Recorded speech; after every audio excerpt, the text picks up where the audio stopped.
Welcome into Hittin Hard with Jon Chuckery. Today on the show, the Braves top of the order has got to get some things cranked up and going. We will talk to D. Orlando Ledbetter, Falcons beat reporter for the Atlanta Journal-Constitution, as camp officially opens today.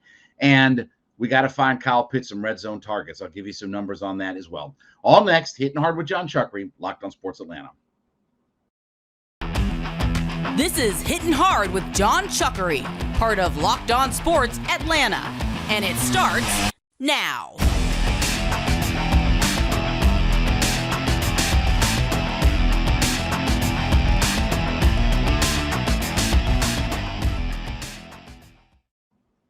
Welcome into this Tuesday edition of Hittin Hard with Jon Chuckery here on Locked on Sports Atlanta. Asking you to head to youtube.com, put Locked on Sports Atlanta into your search browser, hit that subscribe button when you find our page, leave us a comment. Of course, we're free and available on all of your favorite podcast platforms, including Spotify and Odyssey. Leave us a 5-star review and give me a follow on my personal Twitter page at JMCH316.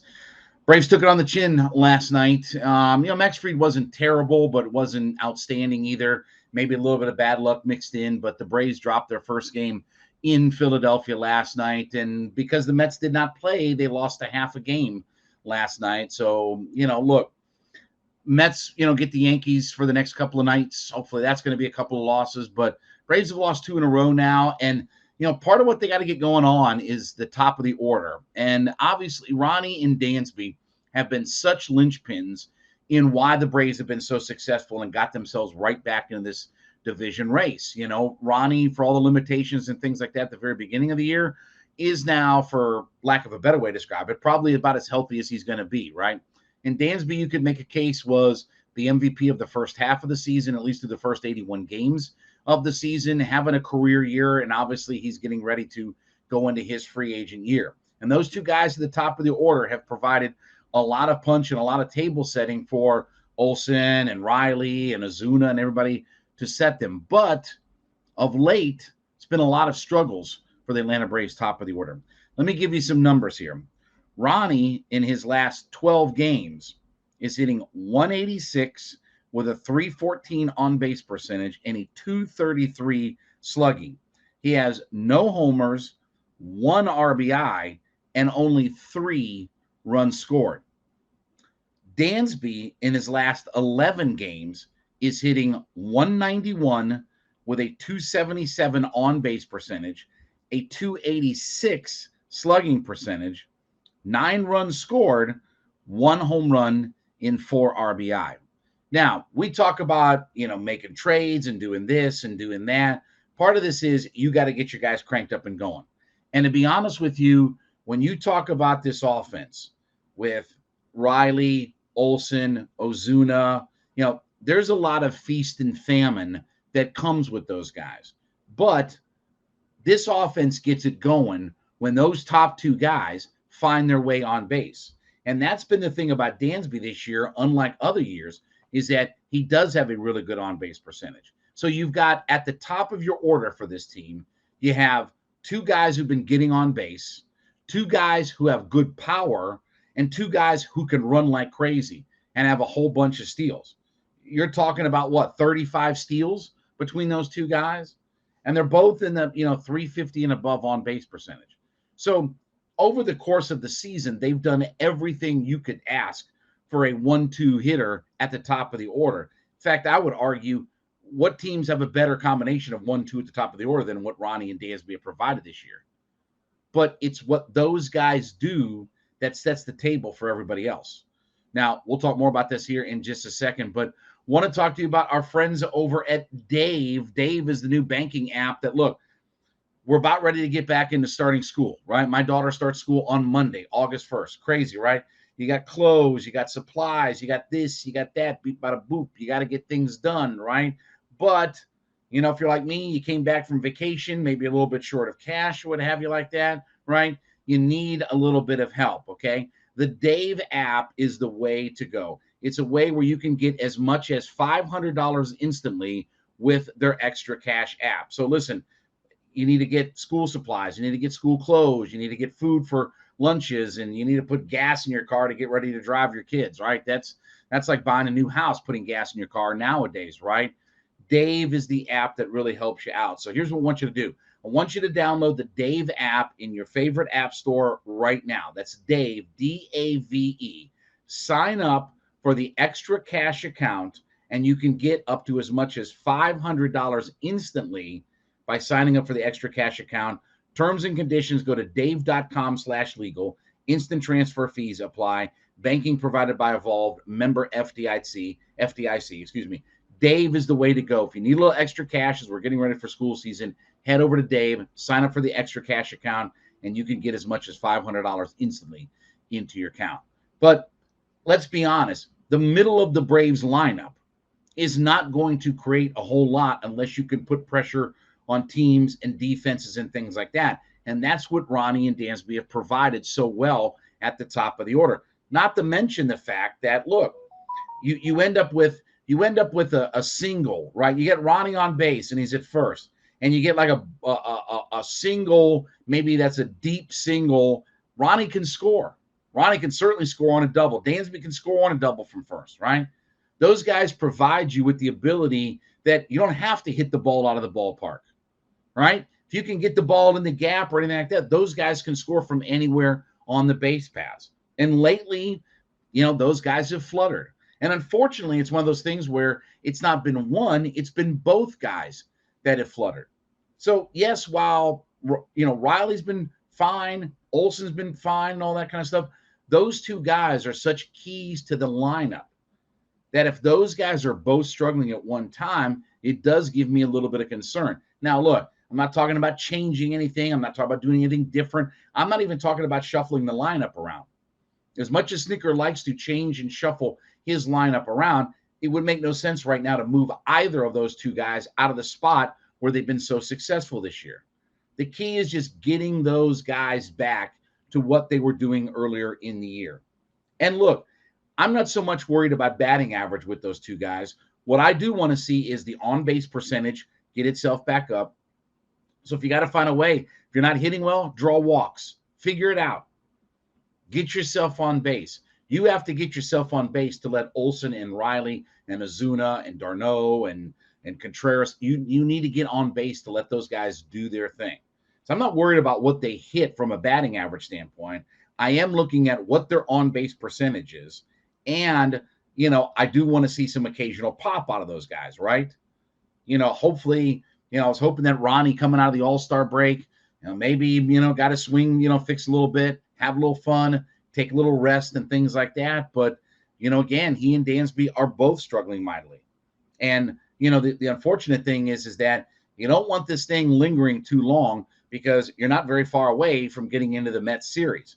I'm not asking these guys to go on a tear where all of a sudden they're in the middle of a 15-game hitting streak and they're hitting 400 for a week or whatever like that. But you need to get yourself on track because you got way too many important games that are coming up here as we get in the first of next month. In case you haven't looked, today's the 26th of July. The Braves are going to start a 5-game set on August 4th. You want to feel at least like those two guys are on track because the rest of the lineup, somebody's bound to come through, right? Even if Olson, you got Olson, Riley, Contreras, d'Arnaud, Ozuna, beep, bada boop, bada bop, bop, bop. Whole list of guys, right?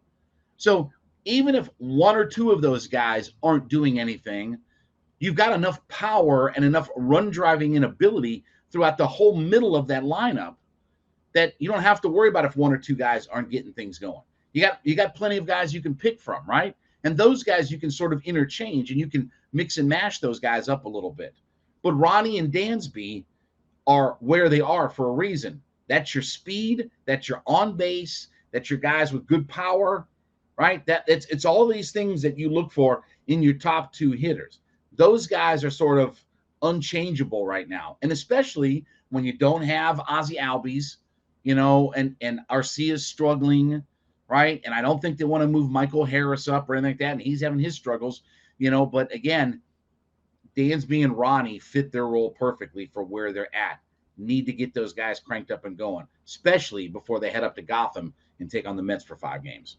All right, when we come back, the Falcons beat reporter for the Atlanta Journal-Constitution, D. Orlando Ledbetter, will join us as camp officially opens today. We'll talk to him next. It's Hittin' Hard with Jon Chuckery.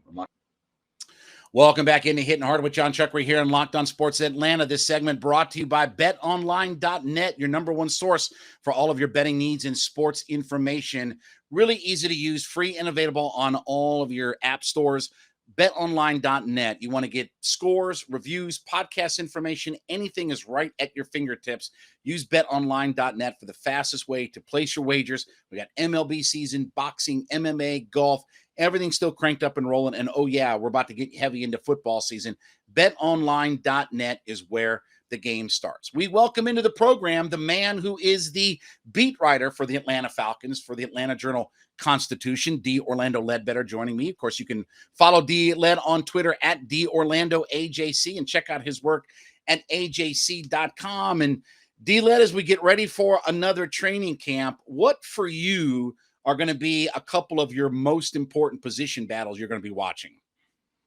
Yeah, well, I just finished my story on the several turns heading into this training camp, starting with the quarterback. I mean, it's everything. Do you have a quarterback? Do you have an offensive line? Do you have any receivers? I mean, that's just the offense. You got a tight end that can catch. It's not a blocking type, but you don't know if they can hit him or get the ball to him. So everything over, no real givens unless you call Given and AJ Terrell at left cornerback. But other than that, 18 of 22 jobs that are open on this football team right now. I don't remember a time since the Super Bowl that there has been as many spots in question. Coming out of the Super Bowl, you felt like your team was in pretty good shape. I don't think there's been a time since the Super Bowl that this much has been in flux for the Falcon starting position-wise, right? About it, it hasn't been this way, in decades for sure. I mean, 2007 was a mess, but we knew that the quarterback going to jail. So, but other than that, the Leafs had a year under Coach Smith, and they were able to get something out of the rookie and build on it. They built that for years and stayed with it to Quinn. Or at least you had one unit on the field that could, you could maybe win some games with it. But right now, I guess the best players to kick. It's going to field goal people to death. That's that's one way to do it. But you're just at the beginning. You're at the ground floor of a rebuild, and they got some players. If these young guys they drafted, can you build around them? Can you use to them when your money gets right? That's the key to this year is, hey, develop these, find out, if these guys can play, and if they can, you keep them. If they can't play, go. What do you think the percent chance of Ridder starting is this year? Pretty low. I mean, what do you think the percent is that he could actually win this job out of camp? I think about 2%. It would have to be an injury. It happened because, he's just not. It's just a big quarterback to the NFL. You have to limit the whole offense. A bunch of bubble screens like New England did with Mac Jones last year, but they had a good defense. So he doesn't have that here.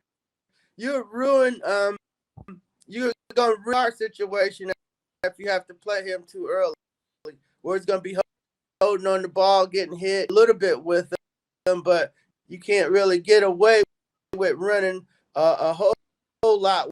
We saw Hurts run a little bit, Lamar ran a lot, but then when it came to anything, yet he still won in 3 in playoff games. So 2% is Ridder starting, but I'm 100% with him being in there by the middle. You and I have talked. I guess I didn't realize that the Falcons had the fourth fewest yards offensively in the NFL, and that's with Matt. That's with Matt and some of their weapons. I mean, I don't know how you take a step back from that, but how much better can they be offensively? Well, it's got so they're not going to be running, the Matt Ryan play action fake offense. We're going to see a lot of RPOs, a lot of shotgun, and they're going to just try to grind it.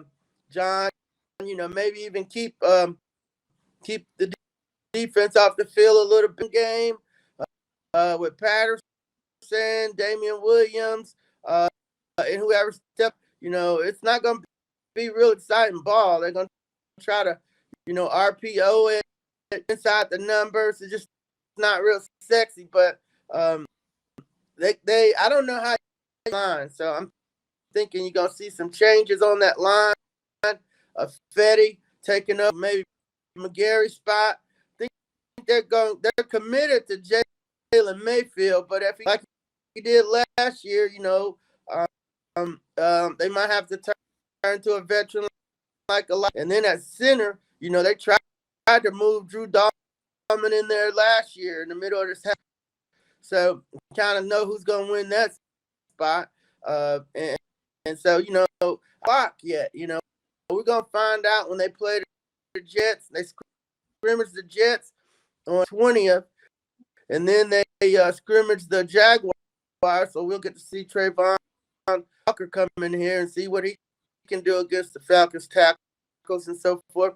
So they're going to get you in the exhibition season. He's going to actually play the players this year, which is, they were not ready for that opener against the Eagles, and it showed. And we, thought he was treating them like they had just came off the Super Bowl, and you can't do that with a team that's got to prove itself. And that lesson last year's a rookie coach, and this year he's going to make them play, send them out there. I don't know if you can get better by not playing. I know you can get better by playing, and so so we're looking forward to reporting on that. If I told you that Tyler Algier will lead this team in rushing attempts this year, what do you think about that?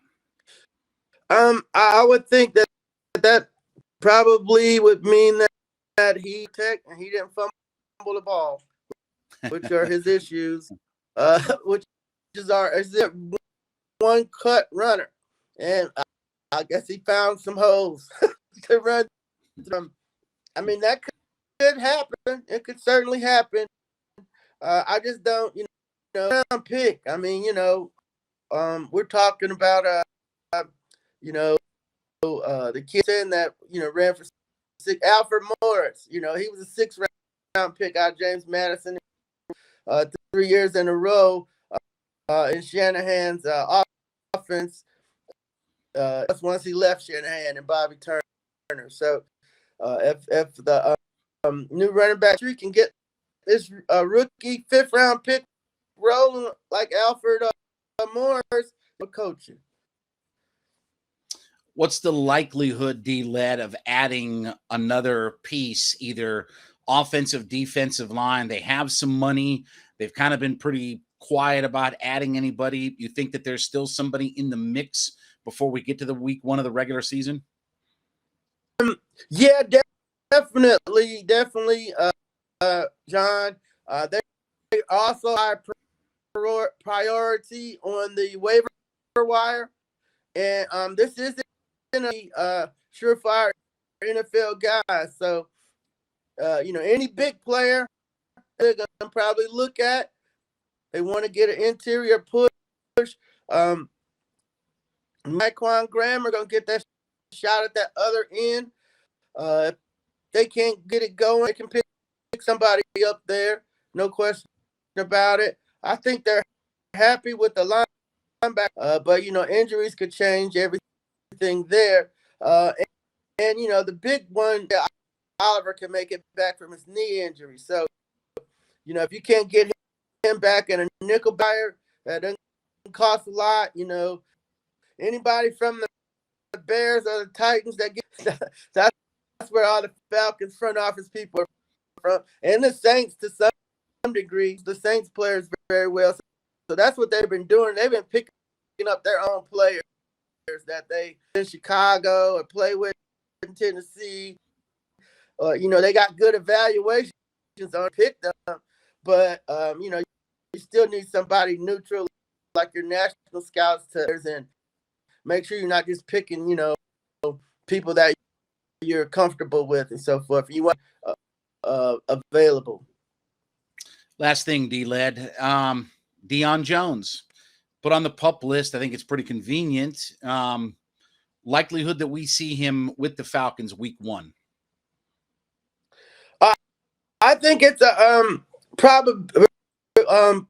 Coach told me expected him to be here, but then he said things could change. So out. I haven't heard that they've been shopping him. But the fact came up with the other 4 contracts, Jake, Grady, and Matt Ryan. Nothing's happened to him one way or the other. Leads me to suspect that a demotion, maybe a salary reduction or something. Because Drew Rosenhaus, we checked with Deion's people, and Drew said no comment. He's usually got something to say, and I double back here with camp starting up to see if he's got any on Deion's situation. The sense is that, hey, they don't really like him, and they want to play him, match him up on people on third downs. Nobody won't come out, but that's what their moves say this offseason, that they got bigger linebackers to play in the, and he's too little to play on the edge of it. So, it's kind of like he doesn't funny, and he's not a rah-rah leader guy that can lead the room and kind of does his thing. And the new regime kind of wants that can rally the troops and lead, and it's going to be there on every down. And Jake Matthews, and they got rewarded with the extension. So interesting, and we're going to stay on top of that for everybody, John, to see how it unfolds if he turns up in Dallas.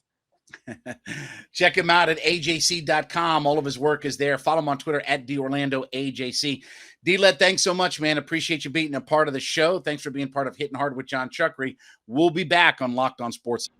Back on Hittin Hard with Jon Chuckery here on Locked On Sports Atlanta. Asking you to head to youtube.com. Find Locked On Sports Atlanta in your search browser. When you get there, hit that subscribe button to our page. Leave us a comment. Of course, we're free and available on all of your favorite podcast platforms that include Spotify, Odyssey.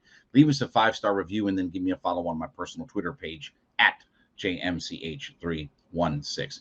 As camp opens today for the Atlanta Falcons, and we just got done talking to Orlando Ledbetter. One of the things that the Falcons have to greatly improve on is getting more touchdowns and especially getting the red zone offense cranked up. And that's going to start with Kyle Pitts. Now, was looking at some stats earlier today and looking at red zone target numbers and things like that. Kyle Pitts last year in 17 games had 14 red zone targets. That puts him in a group of guys that includes Allen Lazard, Amon-Ra St. Brown, Dalton Schultz, Zeke Elliott is in that group as well. Not exactly top flight company for a guy that we expect to be a unicorn or a minion or a troll or a Shrek or whatever term he's supposed to be in this, that, and the other.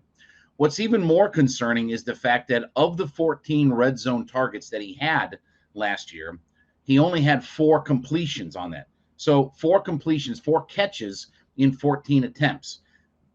Only one player in the NFL with at least 14 red zone attempts had a lower catch percentage than what Pitts did.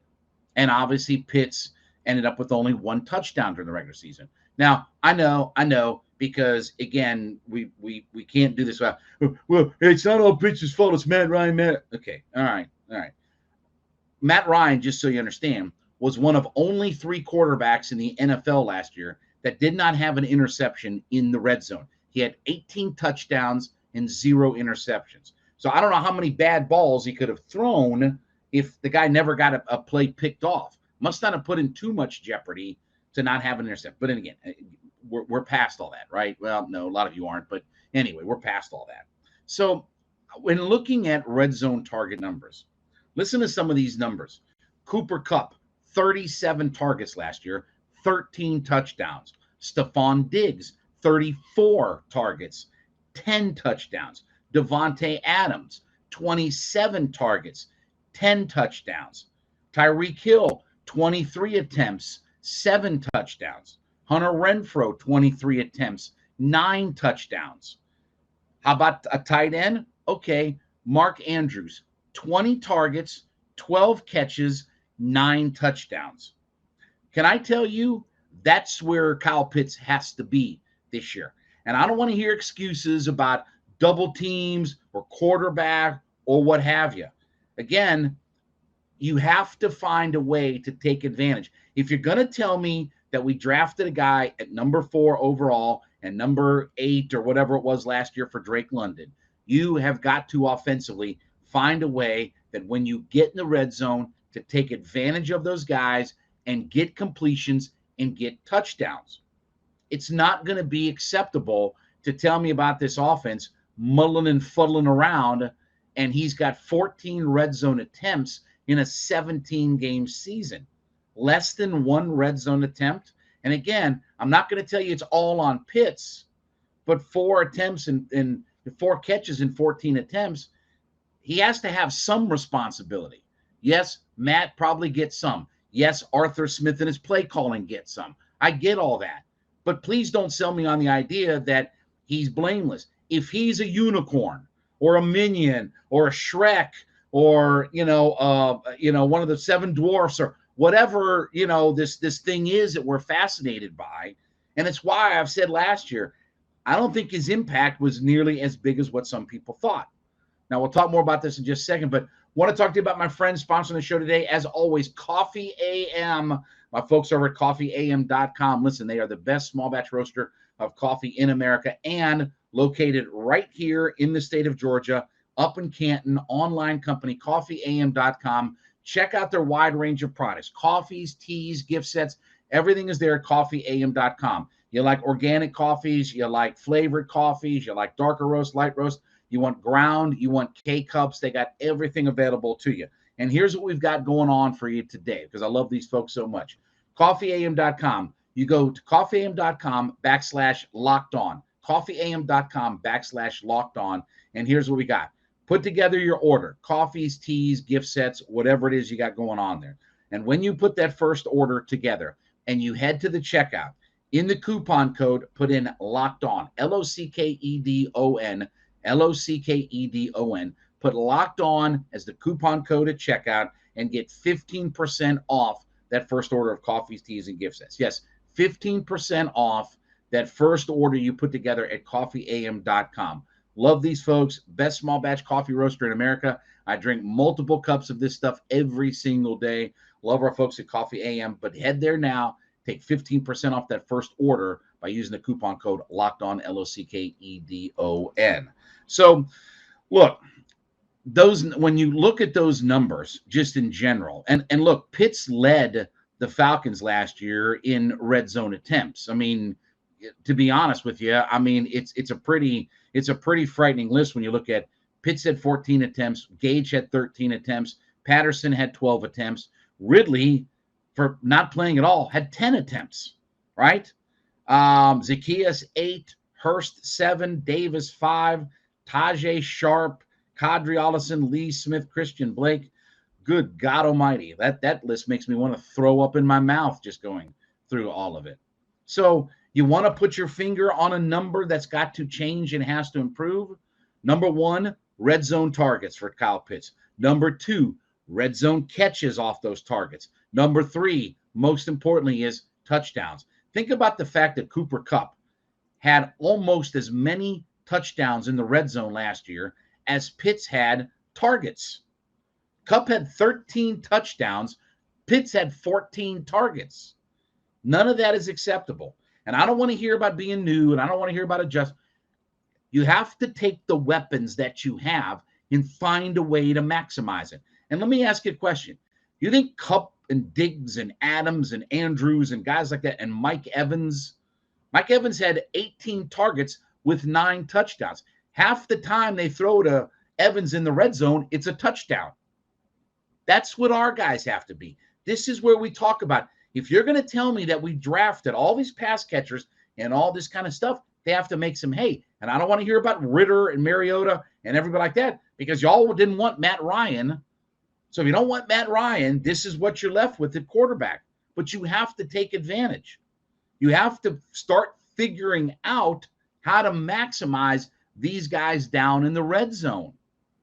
I don't care what your quarterback is. I don't care what your other target. This is where coaching is going to come into full force.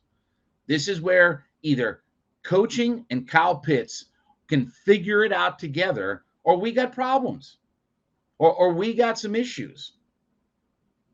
Because 14 targets, not acceptable. 4 catches in 14 targets, not acceptable. 1 touchdown in 14 targets, not acceptable.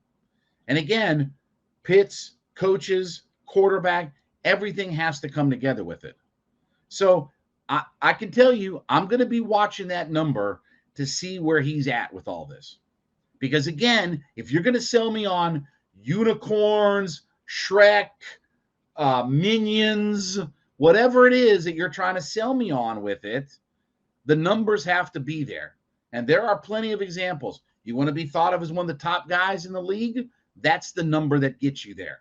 With all due respect to your catches and everything else, and your yards per attempt and your DVOAs, or, go to the DMZ or TMZ or whatever nonsensical numbers you want. I'll break down. There's a reason why you want to talk about Kupps, Diggs, Adams, guys like Mark Andrews. You want to know why they're elite players? Because the red zone production is off the charts. 13 touchdowns in the red zone, 9 touchdowns and 18 receptions.